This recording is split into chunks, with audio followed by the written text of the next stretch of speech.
Good morning and welcome to Tanya Today. I'm Rabbi Fine coming to you from Chabad Zichron Kadeshim in Montreal, Canada. It's a privilege and a pleasure to share with you the Tanya. We say good morning, or sometimes good afternoon, or good evening. To Susan in Scranton, that's a good morning, and Anna in Budapest, it's a good afternoon. Nancy, Boker Tov to you. And Erica in Norway, good afternoon. And Eugenia in Calgary, it's bright and early, might not even be bright yet. David in Batya in Montreal, oh, welcome. Diane in London, good morning. Tony's with us in Costa Rica, shalom. Robert, shalom to you in Boston. Clem in Brisbane, welcome. In Kitchener, good morning to Deborah. In Germany, good afternoon to Michael. Nigeria, Enyo, welcome. Aliba and Davidan, good morning in New York. Dam in Indonesia, Erev Tov. John in North Carolina, welcome. Asher in Memphis, Boker Tov. TJ in Australia, welcome. Betty is with us, good morning. We have Batya and Vilma, Adam, Andrea, Marcy, Tim, David, Dee, Mayor, Michelle, and David. Clubhouse, mi avienta telaventa, Liba. We have Sarah, we have Akoy, and others joining us. Okay.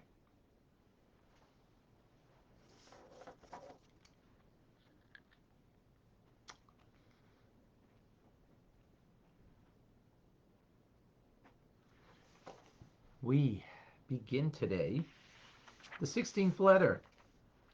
What do you think this letter's about? Tzedakah, charity. As we mentioned, many of the letters that the Alter Rebbe has written to the communities are about tzedakah, about charity. And each one has a different angle. Each one emphasizes a different point about tzedakah.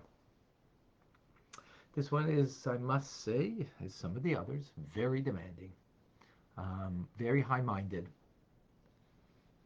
And so let it unfold. He begins, Ovai achai v'rei asher kenafshi. My beloved, my brethren, and friends who are to me like my own soul. He says, and we have to remember this is written 200 years ago, more than 200 years ago, in Russia, where things were not easy. Things were very difficult financially, spiritually also, with the challenges, but the physical life was very hard.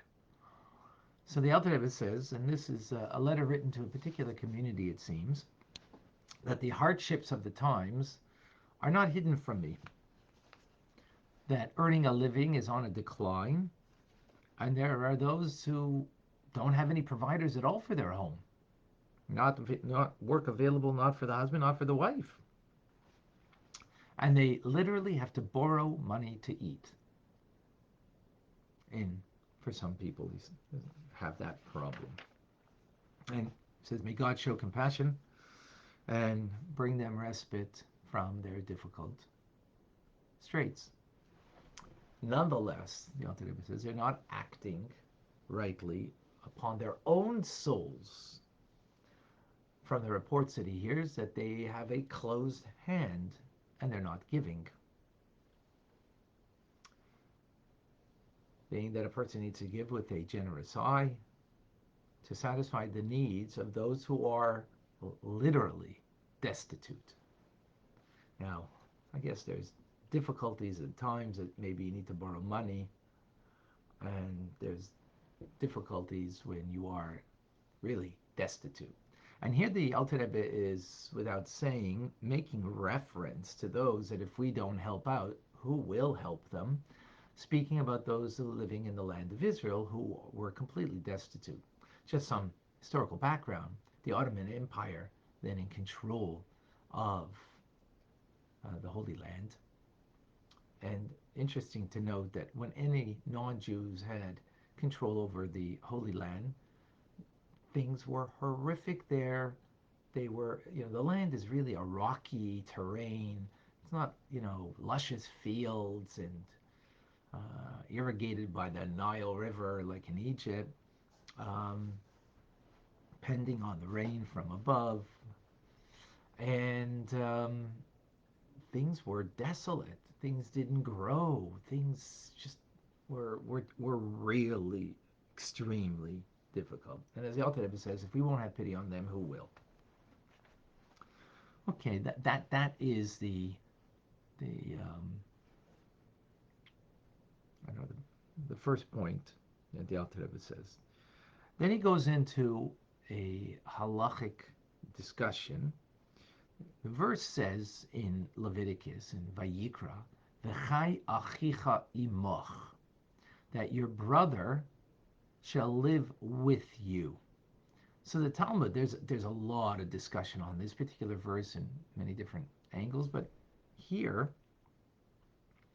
the discussion that the Alter Rebbe brings down is the Talmud says that your brother lives with you, meaning with you, subordinate to you, secondary to you. In other words, your life takes precedence. And what is the example that the Talmud is speaking of? This is a very much a theoretical point, but it brings out the parameters of law, the the values and how we look at things. So how could it be the exact precise incident is not so important as much as the law that comes from it, and that is two people, right, are in the desert, and one person has water enough for himself to survive till they get to a destination where there's water. Now, it's irrelevant how do they know that. Maybe there's closer, maybe it won't take them so long. Irrelevant to the law, okay? It's a principle that we learn out from this. So one person has the water.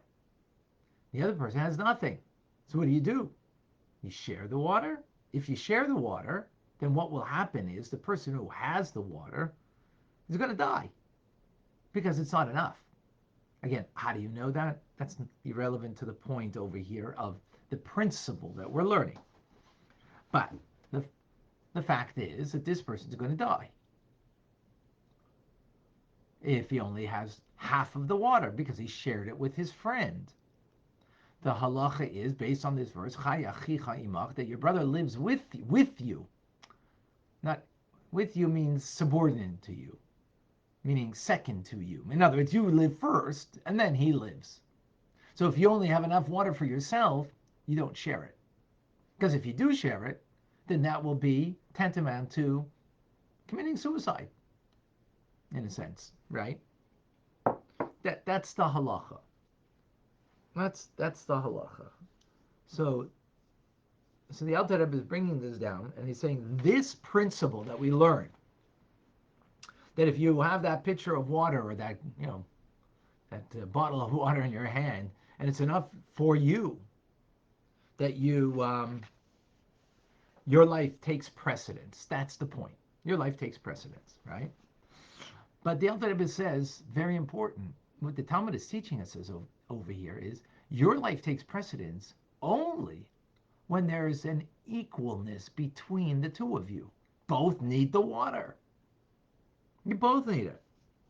However, if the principle is, if the storyline or the incident is different, in other words, there's a pauper that needs bread for the children to eat, firewood and clothes because it's cold out and they need firewood to warm up the home. This takes precedence over another family that has all of that, but on top of it also has fine apparel, They can have a family feast on Shabbos with fish and meat, not extras, not going to the movies, not going to the theater. No, nothing extra. Fish and meat on Shabbos. Big, not fish and meat even. And they have these. Then the rule of your own life takes precedence does not apply. Why? Because it's not essential to life. Because if you didn't have fish and meat, you could still survive. But bread for children, firewood in the winter so you don't freeze, that's essential. The Alter Rebbe says. And he quotes from the Talmud in the Darim, an interesting case that there was a river that passed through two communities. Community A, it passed through first, and community B, it passes through second. If both communities need to drink that water, right, for feeding their animals, for washing their clothes, then community A, because the water comes through them first, has first dibs on it. And if there isn't sufficient, it's their prerogative to use it for themselves. And community 2B will have to get water for their cattle, for their clothes to wash from another source if there isn't sufficient. If, however, community A needs the water for washing their clothes and feeding their animals, drinking their animals, but community B needs it for drinking water, then community A is not allowed to touch that water. They're not allowed to use it. They have to let it flow through them. They can't wash their clothes in it in order that community B can have literally drinking water. Now, obviously, if there's other sources, there's other sources of water. We're talking about a principle that we're learning over here. So what do we see over here? That essentials in life, so community A, since the water comes through them first, well, they have the rights to it. But that's only if that's equal, an essential need. If there's a distinction between them, that which is truly essential, drinking water versus the cattle having water or washing your clothes, then you're not on equal footing. So this principle, that your brother lives with you, is with you when it's an equal, essential need. When it's not, then we need to give it to another. Even though, what were they talking about? Talking about washing clothes, I mean, animals need to drink too. Now, okay, it may mean the animals won't survive, but obviously drinking water for humans is more important. I mean, according to Torah at least. It might not be obvious to some people out there, but, according to Torah at least it is.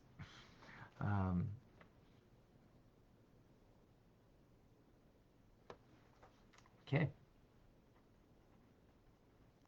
Let's unpack this.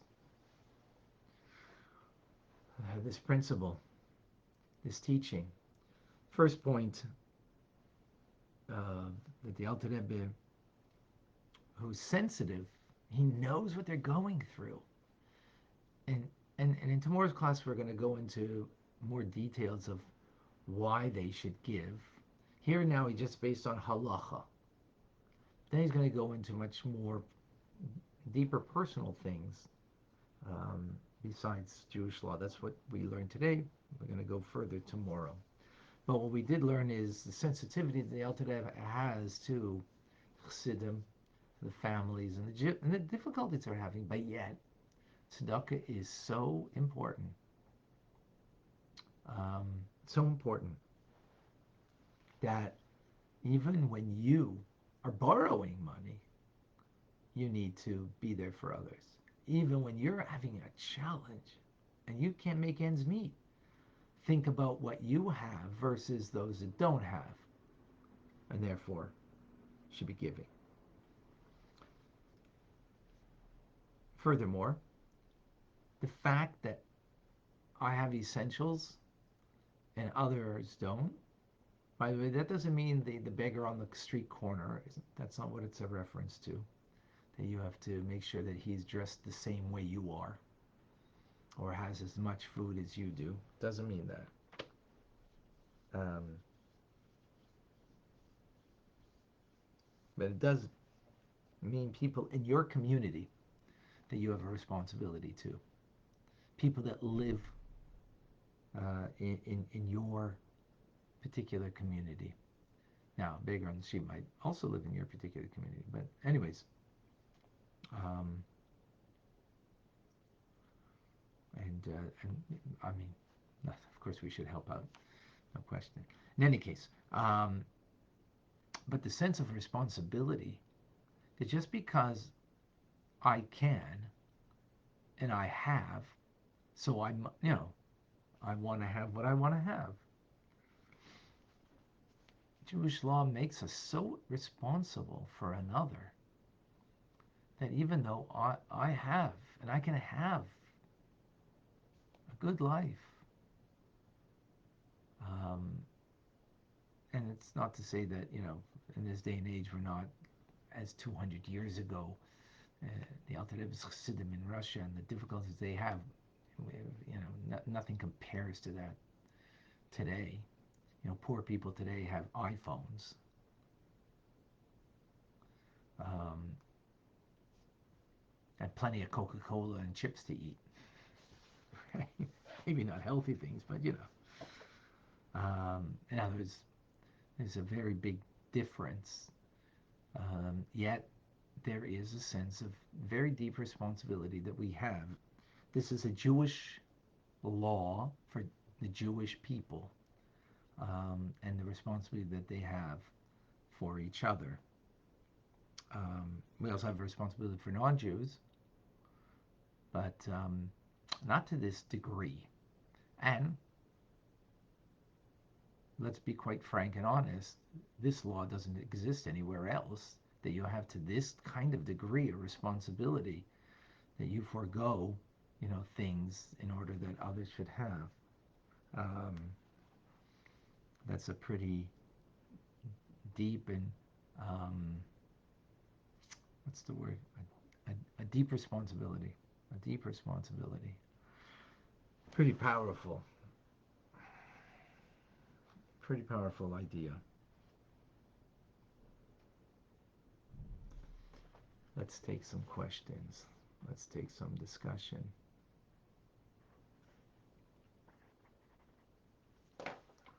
Let's, anybody has a question over here? Let me look on Facebook.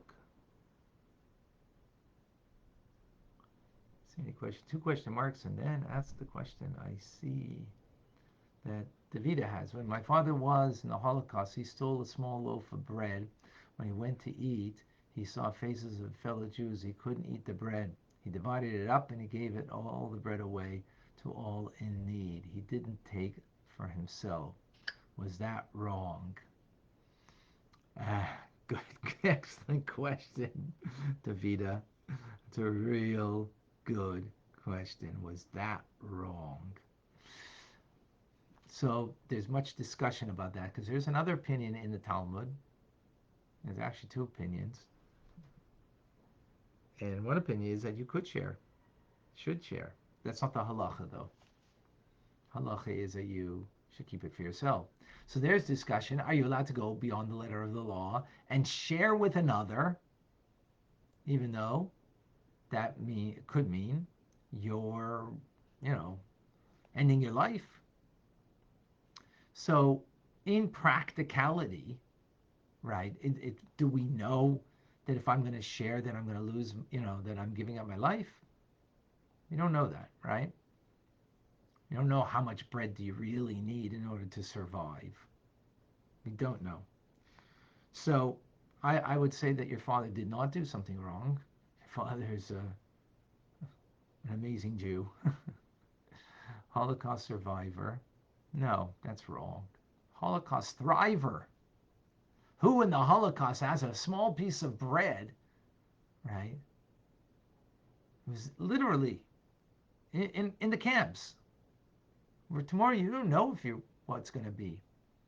And you share your bread, give away your bread entirely, didn't even take for himself in this instance.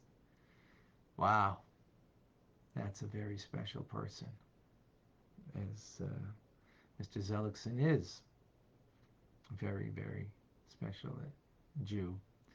And no, I wouldn't say it was wrong. I wouldn't say that it's wrong. No.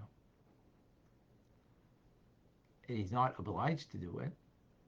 And there are some opinions in saying that you're not allowed to do it because it would be suicidal, and others that say that you have the that you will have the possibility to go beyond the letter of the law and to give to others. Again, because it's not so clear, are you really endangering your life entirely? Now, of course, if you ate the bread, you have a better chance of survival, no question, than not eating the bread. But yeah, amazing. Um, David, share with us.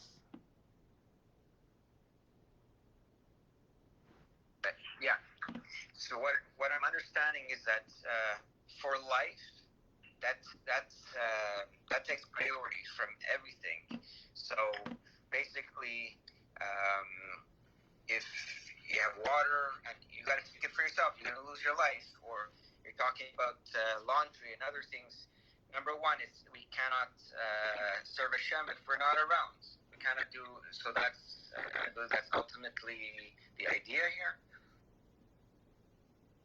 Yeah, the ultimate idea is that there are the essentials of life that we need, and that we um, have a responsibility towards ourselves to make sure we have those. That we have that. Now, can we forego? So that's a discussion we just had. You know, um, it's not so clear, but do you have the right to it? Yes. If you have that water bottle in your hand, or you have that loaf of bread in your hand, do you have the right to it? Yes. Um, should you share? I mean, if it's a loaf of bread, then probably you should share because, there's maybe enough to go around. Um, are you responsible to share? Maybe, because maybe the loaf is not, you don't need the whole loaf, right, in order to survive, and others also need it in order to survive. So, yeah, that's the basic idea over here.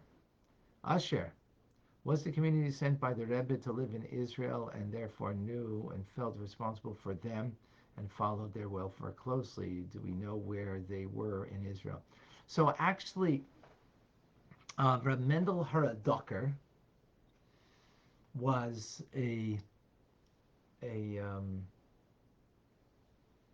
after the Mizitcher Magid passed away. The Mizitcher Magid was the successor of the Baal Shem Tov. He, a successor of the leader of the Hasidic movement, and the Alter Rebbe was a chassid of his. The Alter Rebbe only met the Baal Shem Tov when he was 3 years old, when he cut his hair. Otherwise, he didn't meet him. He was a chassid of the Mizitcher Magid. So when the Mizitcher Magid passed away in, I think it was 1777, or maybe 1775, Mendel Haradoker was like one of the senior Hasidim, and he was a mentor of the Alter Rebbe, and he made Aliyah with many Hasidim to Eretz Israel, to the land of Israel. They lived in Tiberias, they lived in Tzfat, in Yerushalayim, and so the Alter Rebbe collected monies for them, being that he was a mentor of his, a great tzaddik, so collecting monies to send. By the way, parenthetically, that was the trump card that was used, excuse the expression, um, to incarcerate the Alter Rebbe, because the Alter Rebbe was sending money to the enemies of Russia, the Ottoman Empire. And he was, I mean, technically, because we're sending it to the Jewish communities, to Mendel Haradoker and Chassidim there in the land of Israel that was under the jurisdiction of the Ottoman Empire. So they used that to ultimately to be imprisoned in 1797. So so it was not his followers. It was Mendel Haradoker and his followers, and he felt very close to him as a mentor of his, a teacher of his, and therefore felt a responsibility to help them out. That's the story there. Okay. Anybody else with question, comment?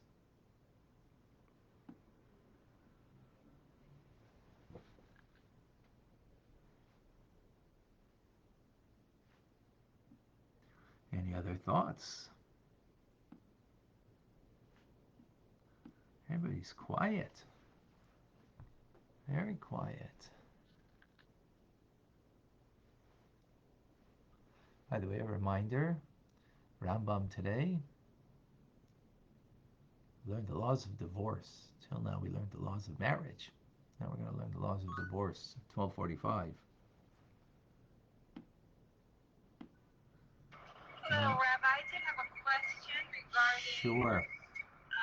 the priority of life, your life, when it comes to, for example, if you have food that you would need to share. Does that responsibility differ if you're a mother to a child? So there's thank you, Marco, for the question. There is a hierarchy and priority, something that we learned previously. So your family, you have a priority to take care of first, because that's what Torah tells us, that we have that responsibility. So there's, we say, well, of course I'm going to take care of my family first. Well,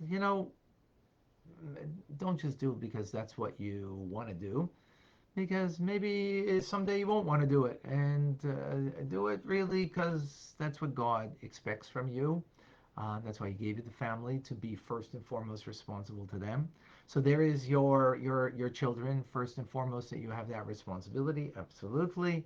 And then from there, it would then go to extended family that we have a responsibility for. And then beyond extended family would be your Jewish community that you live amongst in your area, and then beyond that, um, which would include also non-Jewish people, in that hierarchy of responsibility, and then other communities, and in particular Israel, that we also have a responsibility, but that would be after your individual community that you live in. One of the reasons why the Rebbe says, um, he doesn't say that you should necessarily make aliyah to Israel, because if by divine providence you live in the place that you live, God puts you there. You know why? Because He needs you there. He needs you there to make a difference, not just to take up space and to just enjoy your life and whatever community that you're living in, but that you are making a difference. And if not, then that's a question we need to ask ourselves. Hey, what am I doing with my life if I'm not engaged in making a difference in my community? And making a difference begins with being charitable. So to your community, you give. Right. Today, we have uh, some people don't have a community that they live in. There are communities online. In Clubhouse, they have a community. They have a community on, Facebook or on, and so on. We have community. We have a community here of Tanya learners, right? Uh, but first would be your geographic community, but then there's community beyond that that you have also a responsibility towards. So yes, Margot, absolutely. First is your child that you need to take care of, and being responsible towards. Is that what you were asking? Is that Yes, that's along the lines of what I was thinking about. Yes, thank you. any other question that you had together with that? Or that was it? Maybe about parents. Good. parents. Um, Yes.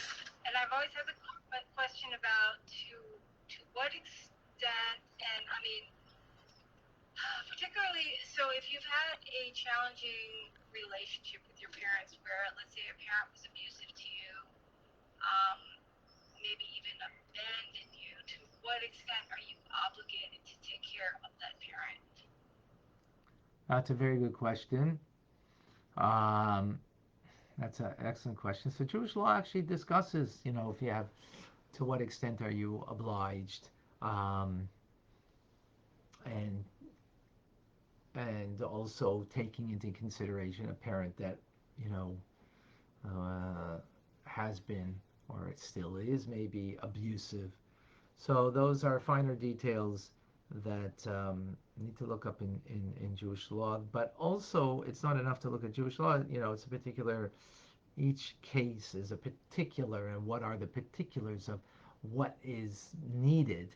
In other words, you're talking about that if they need essentials of life, like literally, fruits and vegetables, they don't have fresh fruits and vegetables. They have some canned stuff, but nothing fresh. Uh, Whatever, by way of example. Um, so, do you have a responsibility for that versus, do you have a responsibility for their paying their bills, their hydro bill, and so on and so forth. So it really depends also the capacity the person has and what they can help. So even if a parent was it also depends to what degree, what it means abuse, but even in such a case we still have some kind of responsibility towards them. And this is the idea of honoring your parents, that there's, several reasons. And one of the reasons is because God said so. So even when a parent was not so you still have a responsibility to respect them and to take care of them. Again, to what degree, that's really, a case by case. You can't make just a blanket statement. Sorry, I can't do that. And does that help? Yeah, that makes sense. Yeah, that makes sense. Thank you so much.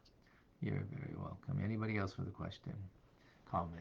Did I see any other questions here? Davida, I think answered everything. Remind you, Rambam 12:45, as we mentioned.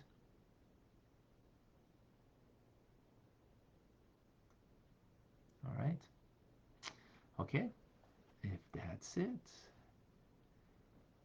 we will continue. The alternative in tomorrow's class is going to, and here he brought the argument based on halacha, based on the phrase chayecha koidmin, that your life takes precedence. And in what manner does it take precedence? Only when it's essential needs that are needed between two people or two communities.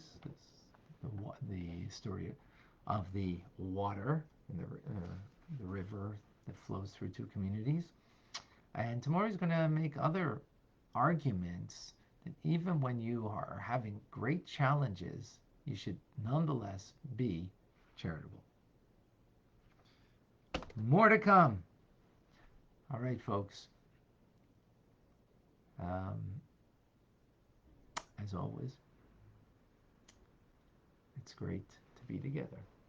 As the truth is, in creating, in a sense, a community here of learners, a community of Tanya learners, which is amazing and beautiful. And God willing, we will continue. Rabbi Ronnie Fine coming to you from Chabad Zich and Kadesh in Montreal, Canada. It's a privilege and a pleasure to share with you, Tanya. Have a wonderful day.